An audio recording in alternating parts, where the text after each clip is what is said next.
আপনি বোধহয় তারিখটা ভুলে যাচ্ছেন। কি তারিখ? ষষ্ঠীর দিনই তো আমাদের চুক্তির বিয়ে শেষ ম্যাম সাহেব। হ্যাঁ।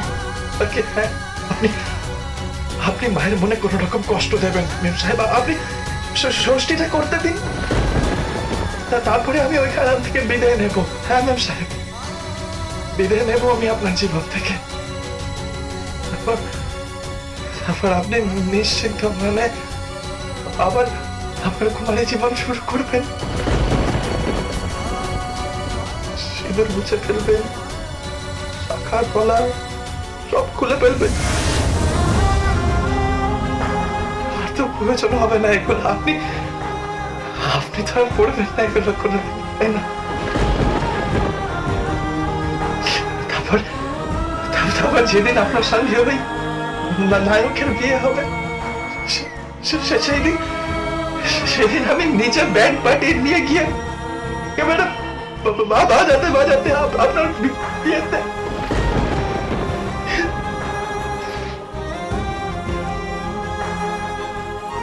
হ্যালো টায়রা, কথা বলছিস না কেন? চুপ করে আছিস কেন? কথার উত্তর দে। Hello tiara. মা আমি যাব না, আমি।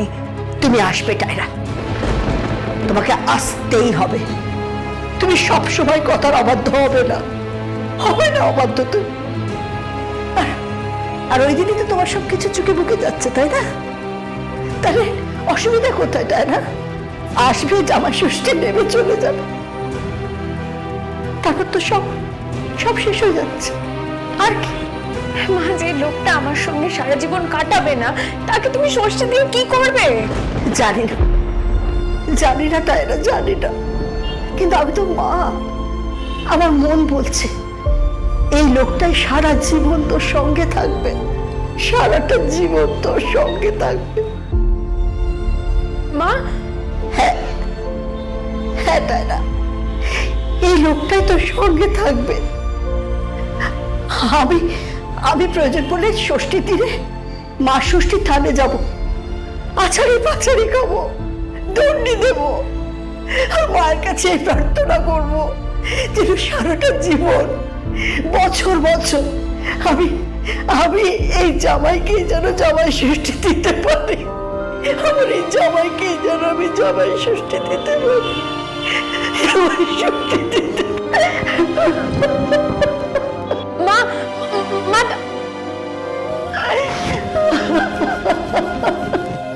মা কাঁদছো কেন মা? কেঁদো না প্লিজ, এরকম কথায় কথায় কেঁদো না তো, কেঁদো না। ওরা আলাদা হয়ে যাবে মোহনা, ওরা আলাদা হয়ে যাবে। আমার মেয়ে গঙ্গারামকে ছেড়ে চলে যাবে, ওই সিনেমার হিরোটাকে বিয়ে করবে। আমার মেয়ে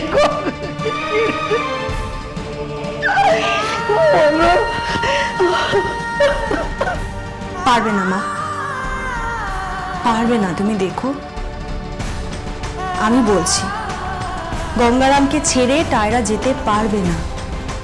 আমার মন বলছে মা, টায়রা গঙ্গারামকে ভালোবেসে ফেলেছে। তুমি দেখো, ওরা একসঙ্গে থাকবে। ভালোবেসেছে টায়রা। दिल धड़काए और सीटी बजाए, दिल धड़काए सीटी बजाए, बीच सड़क पे नखरे दिखाए सारे, हो करके इशारे, हो लड़की हो लड़की हो लड़की। হ্যালো, কে? ও বলো। এই হোটেলে ঢুকলাম এক্ষুনি। একটা নতুন ফিল্মের শুটে এসেছি। হ্যাঁ, নতুন ফিল্ম। না এখনই কিছু বলার দরকার নেই, পরে যখন আমরা প্রপার প্রেস কনফারেন্স করবো তখন পুরোটা জানানো যাবে। হ্যাঁ, ডিটেলসগুলো তখন দেবো আর কি। হোয়াট? ও মাই গড, মানে ওই ভিডিও ক্লিপটা ভাইরাল হয়ে গেছে। ওহো, এই তোমাদের এই প্রেস মিডিয়ার মানুষদের কাছে কিছুই আর গোপন থাকছে না।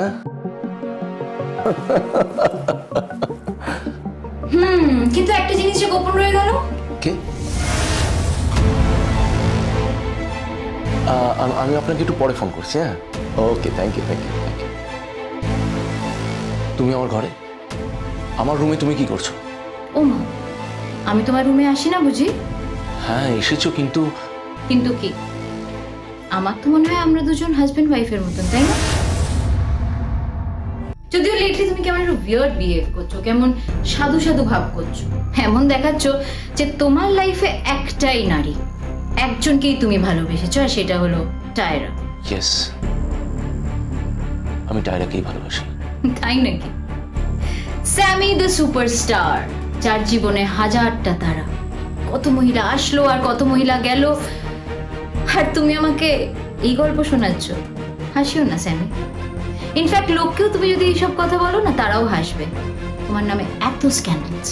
থাক, আমি জানি আমার জীবনে হাজার হাজার মেয়ে এসেছে। আচ্ছা প্রিয়াঙ্কা, কোনোদিনও তুমি রাতের আকাশ দেখেছো? কেন? হাজারো তারা থাকে, সেই তারাগুলি টিম টিম করে জ্বলে, কিন্তু ঠিক যেই মুহূর্তে চাঁদ আসে, চোখটা চাঁদের দিকে চলে যায়। কেন জানো প্রিয়াঙ্কা? কারণ সেই চাঁদের আলো তুমি সারা শরীরে মাখতে পারবে। চাঁদের আলোয় সারাটা শরীর তোমার ভিজিয়ে দেবে। সেটা একমাত্র চাঁদ পারে তোমাকে আলোয় স্নান করিয়ে দিতে, কিন্তু তারারা কোনোদিনও সেটা পারে না, কোনোদিনও না। তাদের আলো পৌঁছায় না। আর চাঁদ হচ্ছে ঠিক টায়রার মতো, আর ওর ভালোবাসা হচ্ছে চাঁদের আলো। অন্তর থেকে আমি অনুভব করেছি, গভীরভাবে আমি অনুভব করেছি ওর ভালোবাসা। আর তোমরা তোমরা হচ্ছে সেই তারার মতো, মিটমিট করে চলবে দূর থেকে, তার আলো কোনোদিনও এসে পৌঁছবে না এখানে। পিঞ্চ করা, স্ক্যান্ডাল ছড়ানো, যখনই রিলেশনশিপে গিয়েছি তখনই অশান্তি, প্রবলেমস, একে অপরকে দোষারোপ। I am just fed up. Fed up হয়ে গেছি, বিশ্বাস করো Priyanka, fed up. Please get the hell out of here. বেরিয়ে যাও এখান থেকে, যাও এখন, ভালো লাগছে না। কেন? টায়রাকে ফোন করবে, ওর সঙ্গে প্রেম করবে, তাই জন্য তো? হ্যাঁ অবশ্যই করবো, 100 বার করবো। গঙ্গা